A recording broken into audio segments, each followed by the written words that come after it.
არის ერთ-ერთი ძალიან მნიშვნელოვანი ნივთი ფიდერულ თევზაობაში. მისი მთავარი დანიშნულებაა, რომ საკვები ჩააყაროთ შიგნით და გადავაგდოთ წყალში, რომ თევზი მოვიზიდოთ იმ ადგილას, სადაც ვთევზაობთ. საკვებურები სხვადასხვა ფორმისა და ტიპის არსებობს. მაგალითად, ასეთი ღია ტიპის საკვებურა. ეს არის ყველაზე გავრცელებული. შიგნით ყრით საკვებს და წყალში ჩავარდნის შემდეგ ნელ-ნელა იწყებს დაშლას. ძალიან კარგია ტბაზე და მშვიდ წყალში. მეტალის საკვებურები, როგორც ეს არის, უფრო მძიმეა და გამძლე. კარგად მიფრინავს შორს და კარგია შორ მანძილზე თევზაობისთვის. ან ზამბარის ტიპის საკვებურები უფრო ინახავენ საკვებს შიგნით და ნელა ათავისუფლებს წყალში.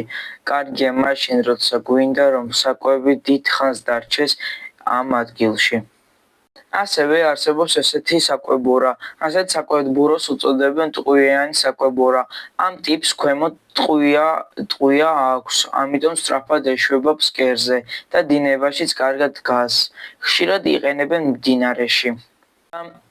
და ერთ-ერთი ყველაზე ხშირი კითხვა მეთევზეებს შორის თუ რატომ არის საკვებურა მნიშვნელოვანი. საკვებურა საშუალებას გვაძლევს თევზი მოვიყვანოთ ზუსტად იმ ადგილას, სადაც ანკესი გვაქვს ჩაგდებული.